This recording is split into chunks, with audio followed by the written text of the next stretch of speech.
Good morning.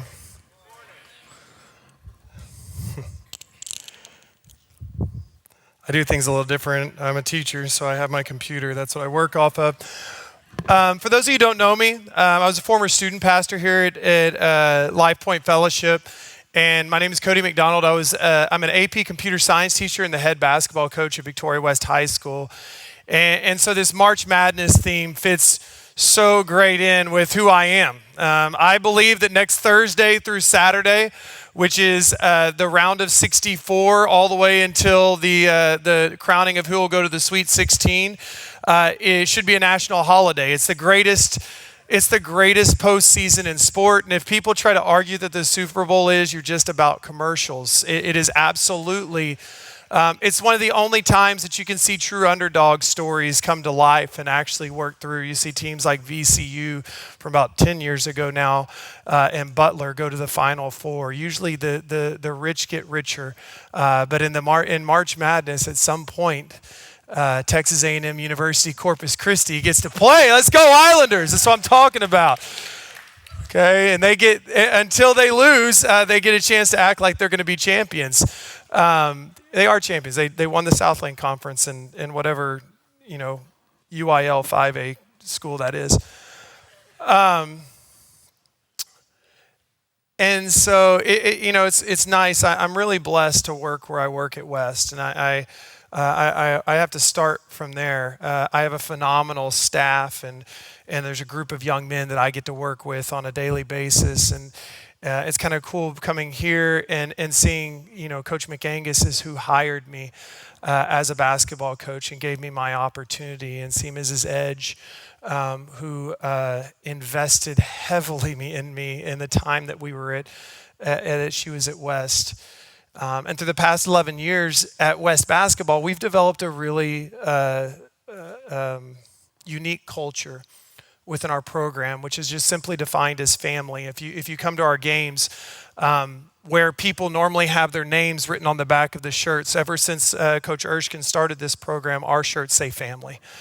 We break out not to Warriors. We don't break out to West is best or anything like that. We break out every day to family. Our freshmen to our seniors grow to that. And the last time they say it's a hard thing to hear because family ends up leaving.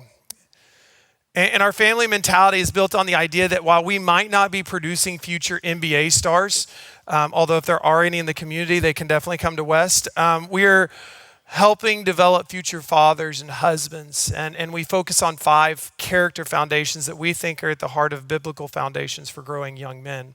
Things like enthusiasm in a world that does not value enthusiasm. We value apathy often, and appreciation instead of entitlement, hard work, and family, accountability.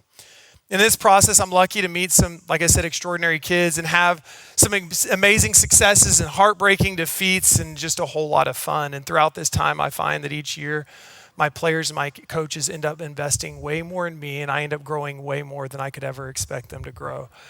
And so I'm lucky to do what I do.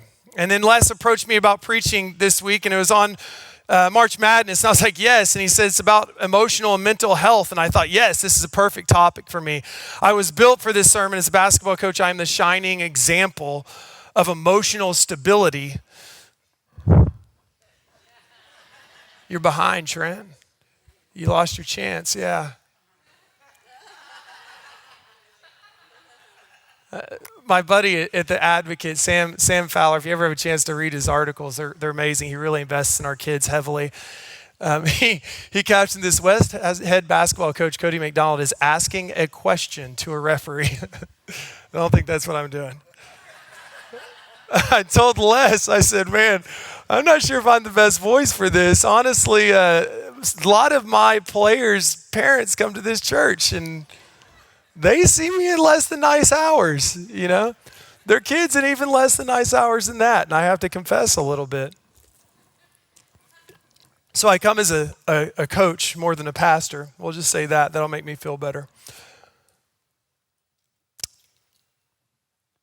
But the fact is that this topic is really, it's a huge thing to me. The idea of struggling with loss and hurt. And the hardest thing about being a coach is the realization that at some point every year we end with a loss. When you're a high school coach, you come to the understanding that, especially in South Texas, I'll just say this, especially in South Texas, that you're going to eventually play a team that could have some like 5D1 or 6D1 players like Beaumont United, who won our state championship 5A. And there's a good chance that your year will come to end. Not with a win, not with victory, but with loss. And there's nothing to really, Coach McAngus can probably agree with this, there's nothing to prepare you for that moment every year of loss. And last year and this year, when the season ended, I think the most difficult thing that I learned, that my wife actually made a comment. She said, "You're not mourning the loss of a basketball game. You're mourning the loss of your seniors." Because at some point, these kids, I spend more time with them than their family, and at some point they are not mine anymore. The hours and hours and hours and hours I've invested in them end, and it hurts. And this year, my oldest daughter, who's 13, Madeline, she left our last game, and she was just sobbing. And I got home, and I crawled into bed next to her, and I put my arms around her, and I said, "It's really stupid that your dad got a profession where you feel like this once a year, isn't it?" And she kind of laughed. But we deal with loss. And it's funny, I don't know if y'all have ever watched One Shining Moment. That's the end of March Madness. Everybody seen One Shining Moment? Like, there's a whole music video. You can go search it online. You get to watch the highlights and the lowlights of every NCAA tournament. They always play it at the very end. It's a well-known thing with basketball fans. And not too long ago, we got a picture like this in One Shining Moment, which is the crying Piccolo girl. Have y'all ever had that meme? No? Okay. And then people started to do this. Right? And there's some point where we get to a place of sport where we feel so connected to a team that it brings about emotional responses, right? And what's funny is we kind of get an emotional response, and we have less connection than Piccolo Girl. At least Piccolo Girl watched them play, right? Like, we just watch them for a couple of days of in a couple of days of March, and all of a sudden we feel like we know the guys that we're watching because they do this great job of telling story and doing those kinds of things. It's just extraordinary how much emotion can be brought to us. And I think that what we become attached to when we watch this is an idea of a group of people sacrificing for one common goal. The only thing that matters is the win for the team. And what I've learned at West is something different than that. We walked into a locker room this year, and during tournaments, you share locker rooms with other teams. And there's always a whiteboard, and you always write your game plan that's going to solve the day's problem. And we walked in, and for the entire year, we write our game plan, and at the bottom, we put play for each other. And we had some comments where, this is what we're about. We're about family, play for each other. There's an element of community in what we do. And we walked into a locker room after a team had just lost, and their game plan was on the board, and one of my players walked in, and he pointed to the board, and he goes, "That's the difference between us and them." And the bottom of the board said the ultimate goal to win the game, right? And I stopped, and I told the kids at that point, I said, "Hey, here's the thing. I want to win games." And we won some games this year, and we've anybody see me coach? I'm more competitive than probably anybody you've ever met. I don't let my kids win at Candyland. I beat them, and I tell them, "You got to draw better cards."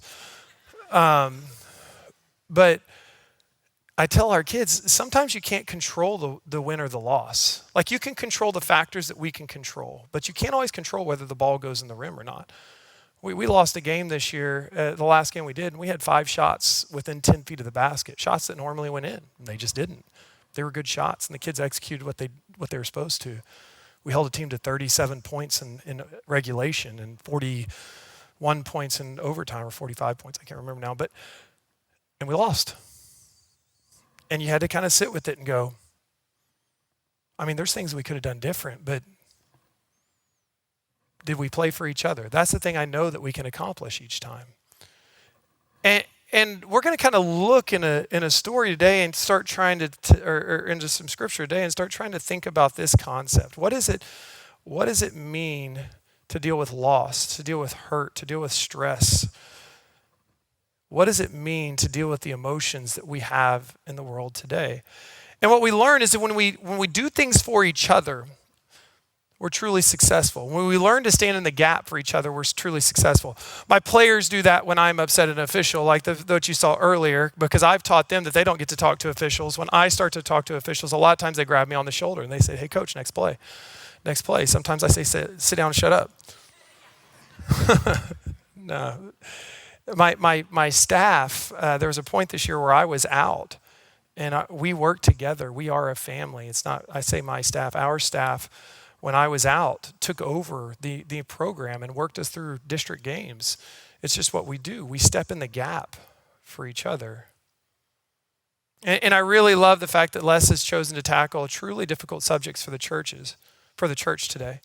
Never is it more needed than the season we are in right now to talk about mental health. The pandemic resulted in a serious mental health crisis.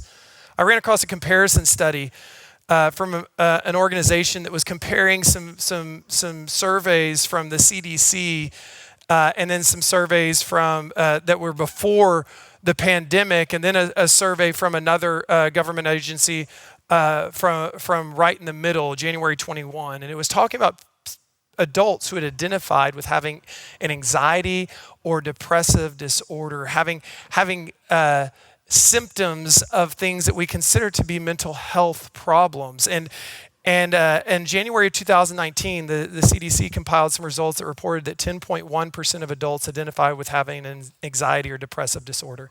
And surveys are surveys. I'm not saying these are perfect, but in January of 21, a very similar survey showed that 41.1% of adults were identifying with symptoms of these disorders. And to me, it's not surprising that we have an increase, knowing what the pandemic has brought. It's brought isolation for people. It's brought fear. It's brought sickness. It's brought job loss.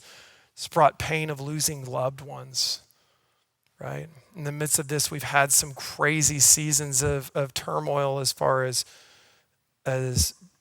political strife and people arguing with one another.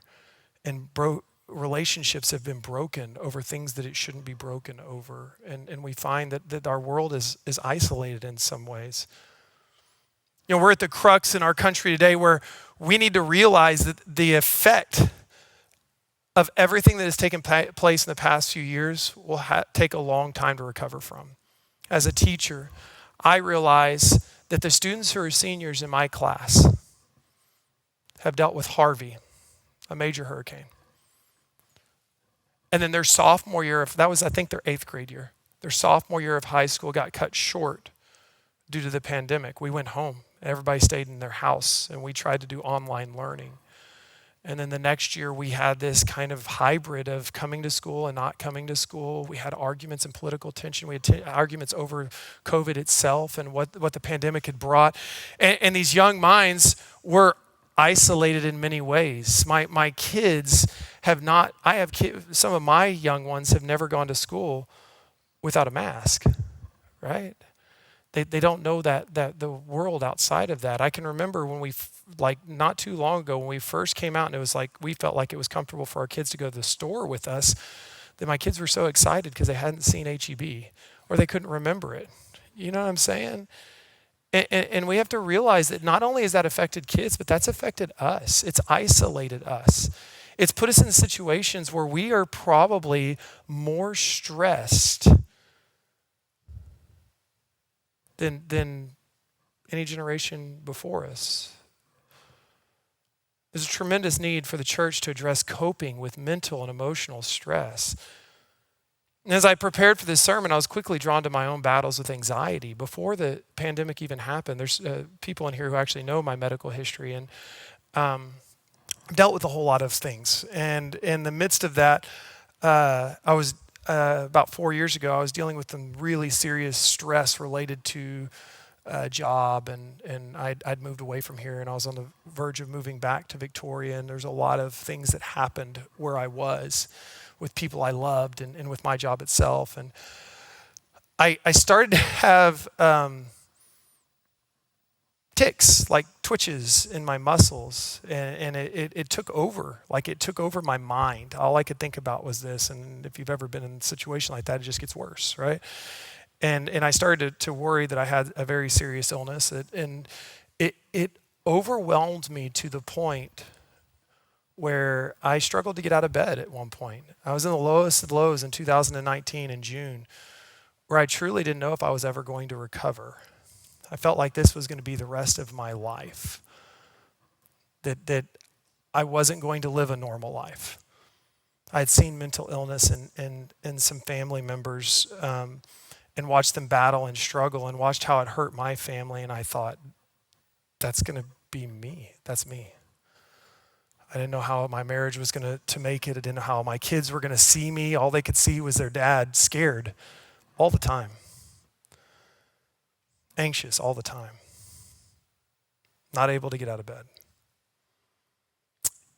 I could relate with the level of despair which you hear Paul speak out of in 2 Corinthians. We know little of what Paul was going through between 1st and 2 Corinthians, but it is apparent that he had felt some serious emotional and mental stress to the point he was not sure if he would survive. Listen to these words and ask yourself, are these words that I could have said or I am saying right now? He says, 2 Corinthians 1, 8 through 9, my brothers and sisters, we have to tell you that when we were in Asia, the troubles we faced were nearly more than we could handle. The burdens we bore nearly crushed us. Our strength dwindled to nothing. For a while, we weren't sure we would make it through the whole ordeal. We thought we would have to serve out our death sentences right then. Stone sounds familiar, doesn't it? To me, it was familiar. As that gut-wrenching season I talked about in June 2019. Maybe it doesn't sound personally familiar to you, but maybe you've heard someone say the same thing. I just don't think that I can handle what I'm going through right now. I think it's the feeling that is apparent in the data I shared with you earlier, going from 10% to 41% of people saying, I feel like I'm struggling with anxiety or depression.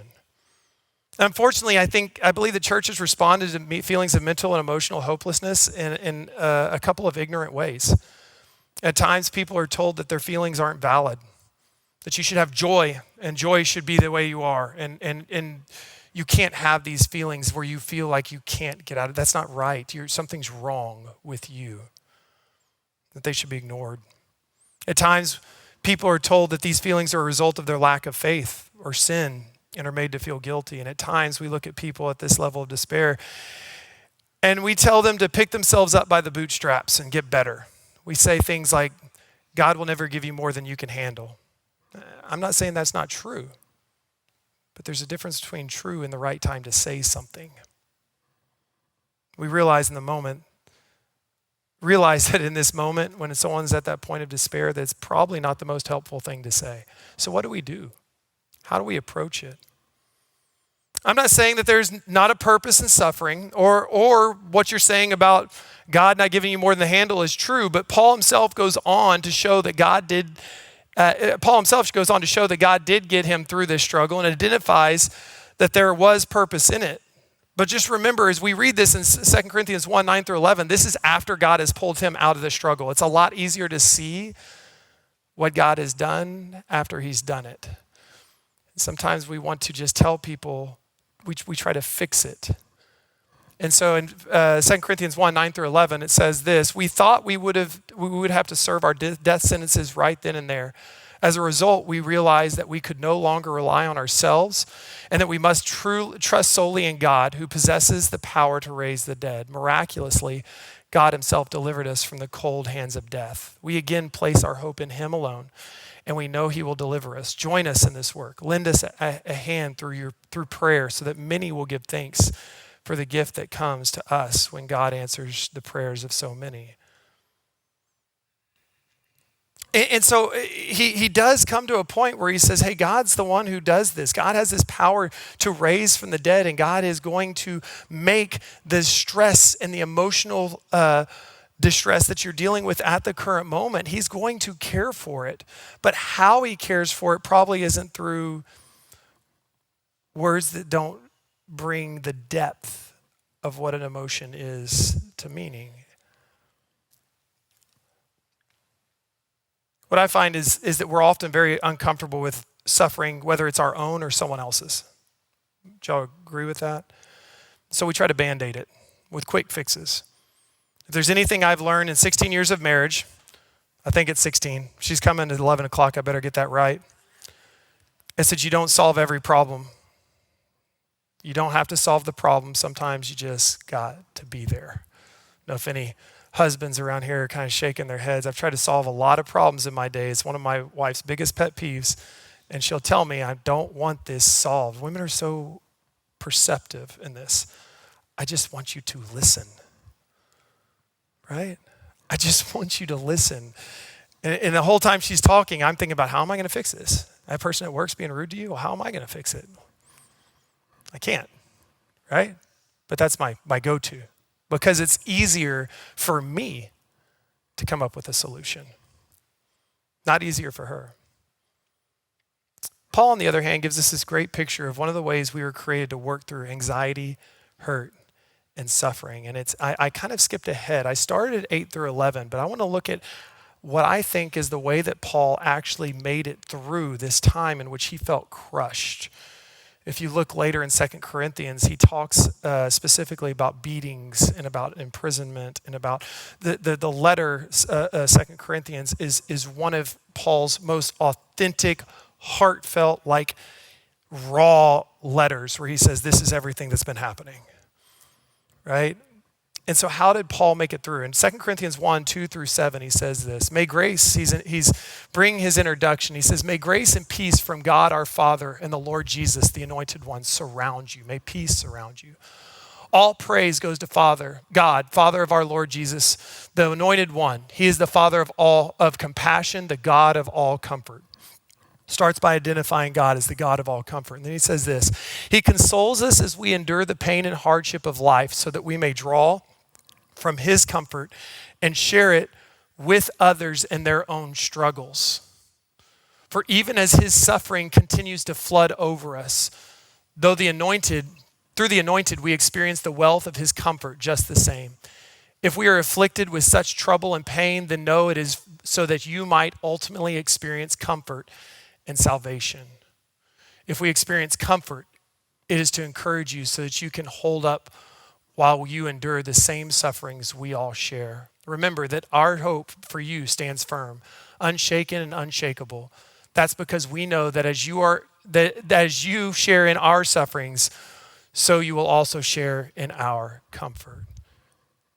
So Paul, as he starts talking about this incredibly stressful, emotional time, he draws on this idea of what I want to call emotional osmosis.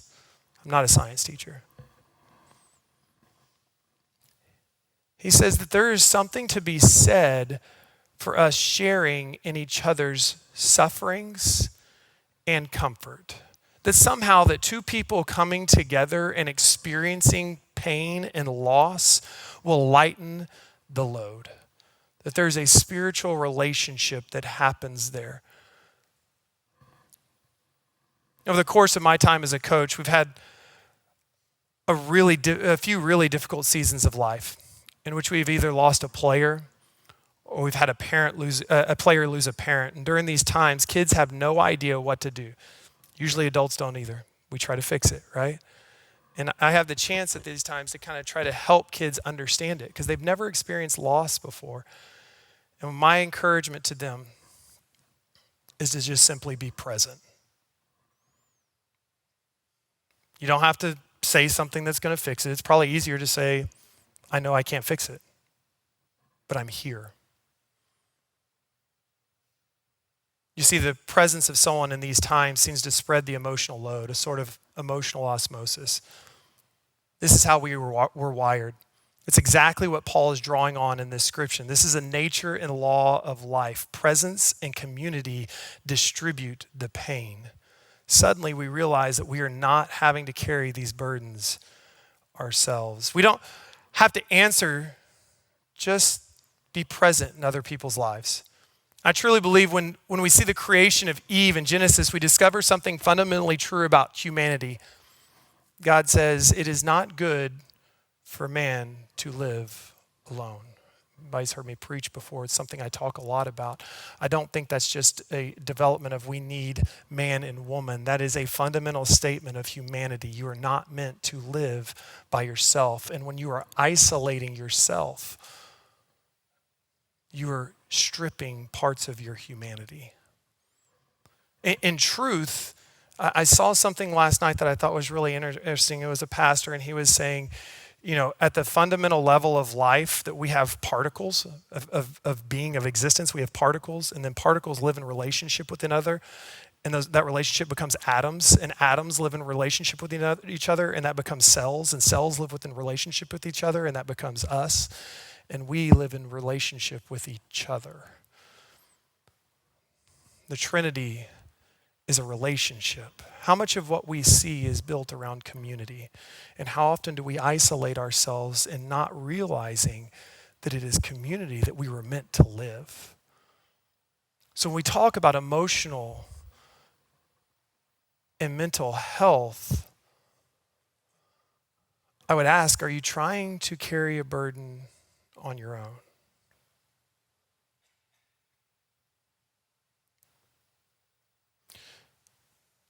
Community is a fundamental need of all people, and it's something that was stolen from us by this pandemic. And as a result of its loss, much like educational loss I talked about earlier, if we do not intentionally take steps to reinitiate an intentional community, we will find ourselves lost in the stress and the hurt of life. And I was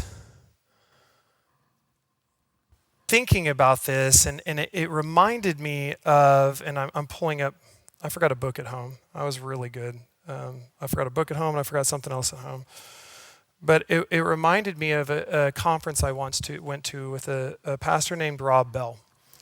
And someone that's had an influence on me in his way that he speaks and kind of his mentality and the way he talks about community. And it was called Drop Like Stars. And it's a book that he had. And then he came around and he spoke about this book. And I'm not going to do it today, but I want you to think about this. He did it. Imagine being at a public event like a movie or game or play or like right here at this service. And I said this,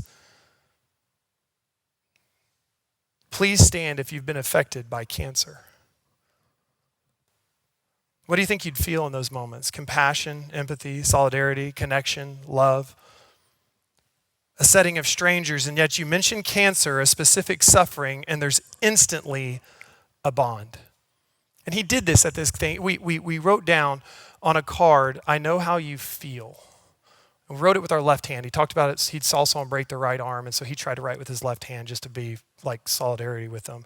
And so he wrote, I know how you feel. And then he had you stand up and you passed it. And then he said something like, if you've experienced loss from divorce, and people stood up, the whole auditorium stood up, and you passed these cards around. And then he said, what if you've lost someone that you love? And then it was like if you damaged a relationship that had never been repaired. If you'd been experienced the loss of a child or miscarriage. And eventually, you know what you had? You didn't have the first other person's card. You had a card that was like from the top balcony that had been passed down to you. And in the moment, there was something that was so true. Suffering unites. See, if he would have done the same thing, but he said, please stand if you've been to Hawaii. I'm sorry. Or please stand if you've had a really good steak, right? Please stand if you've bought a house, or please stand if you've had even the birth of a child, because many of us have had that. There'd be a level of connection, yeah. But when you say, hey, I'm a cancer survivor. I am a cancer survivor. And when you talk about that with someone, the level of suffering brings an instant unity and connection.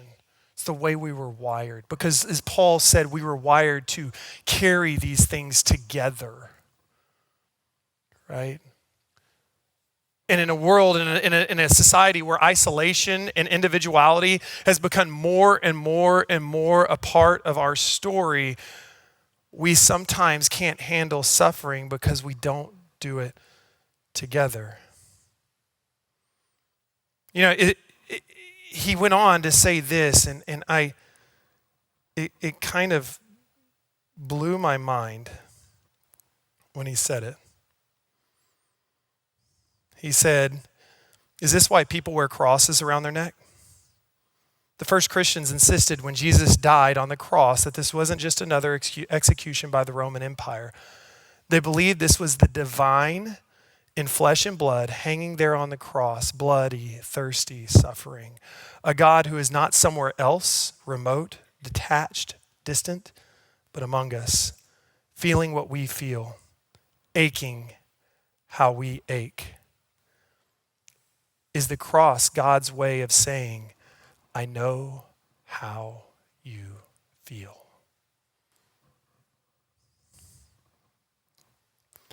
He goes on to tell a story. And it's a story from a book. And the book, there was a self-righteous bishop that had held himself in very high esteem. And he gets to this point in the story where he has lost his wife. He's lost a whole lot, and he is simply crushed. And he says this, he says, God, isn't life bloody sometimes? And he's talking to an acquaintance who is not a part of the church. And he says, yes. And the bishop says, are you just saying that to be nice to me? And the man says, no. And he says, thank God. Lord, this is a odd conversation to be having with a bishop. Excuse me while I pinch myself to make sure I'm not dreaming. And the bishop says, it's no dream. Good to meet someone else who's gone through hell lately. And he says this.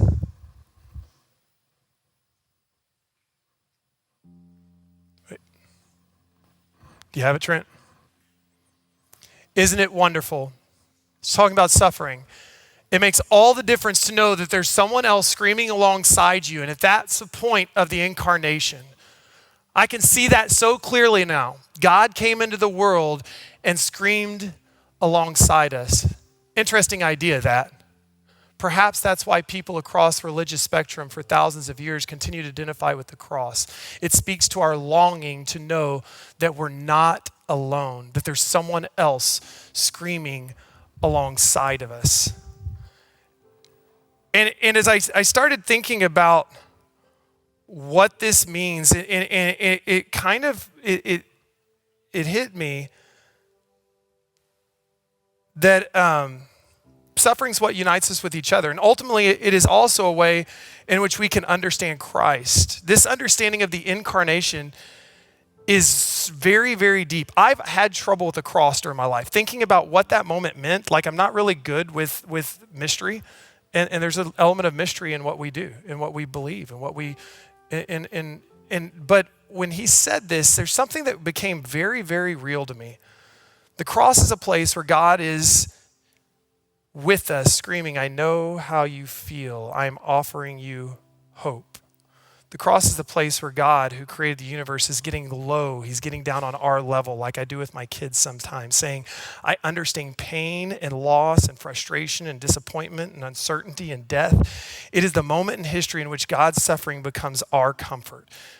He's on our level. When you're lowering yourself to speak down to your child hurting, you look at them, you say, I get it. And every time we do that for our community, around the people that are hurting, in the moments in which we don't try to provide answers, we just get down on their level and we just scream with them and say, I get it. What happens is that the comfort that we are providing is the comfort from the cross. What happens is whenever we're able to share that burden, that their emotional distress is brought onto us and it's shared, and the burden is brought by, is carried by the community, which is Christ.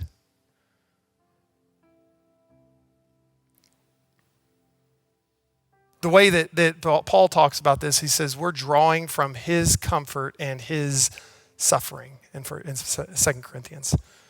So as we reach out to others that are suffering, we share in this aspect of the incarnation. We bridge the physical gap and bring forth the message, I am present from God, I am present and I know how you feel. The question is, are we doing that? Are we allowing those miraculous moments to happen? These relationships do not happen on their own. Are we willing to look when we're not the one struggling? Are we as a church willing to prepare our minds and our bodies to continually look around us and find the people that we're in community with and not run from those who are struggling, but run towards those who are struggling and not come up with fake answers or what I would say is a Sunday school answer, but just sitting next to them and going, I know how you feel. Or maybe I don't, but I'm going to be here with you. See, the presence is what we sometimes miss. And during this time, we have really missed that. We live in a more connected age than we've ever lived before. We carry these things around that can call the other side of the globe. And how often are we reaching out to the people that we're close to and texting them just, hey, I know what you're going through. I'm here. How often we open up our houses and cooking a meal for each other and saying, hey, come over. And you can have questions and you can be frustrated and I can listen and I just won't fix. I'll just be. And then the other side of that would be this. Are you struggling right now? And our tendency when we are struggling is to completely isolate yourself. I don't know if y'all feel like that, but when I'm at my lowest, I want to be around very few people. And I think that is a work that is inside of us that is counteractive to what the gospel says. When I am struggling the most, yes, I need to spend time with God. I need to isolate myself for time to pray and to listen, but I also need to intentionally connect to those around me. I need to form intentional relationships with Christ followers that are authentic, that are willing to say, I've struggled here. This is where I'm really, really struggling. Be people who are not wearing a mask, but able to do what Paul did in that scripture. He said, this is what I've gone through. This is where I got to the point where I felt like I was going to die. In the process of doing that, guys, what we do is we become the church. That is the church.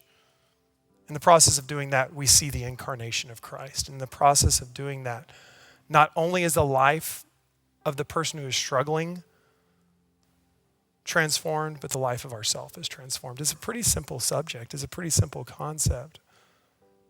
But if you want to know what we should be doing in moments of emotional and mental distress, we should be finding the people around us and creating community and talking. I know that y'all have done this job of creating these small group situations, these small groups. If you're not involved with one, connect to one. Because either you are one who needs the emotional and mental health, or you are one who needs to provide. And those are the only two places to me. There's no in between. I'm either searching to provide or I'm searching to have help. In that cycle, at some point, if I'm providing, I'll have the other. I'll be in need. So connect. Realize that in the midst of those places, that God is with you. Let me pray.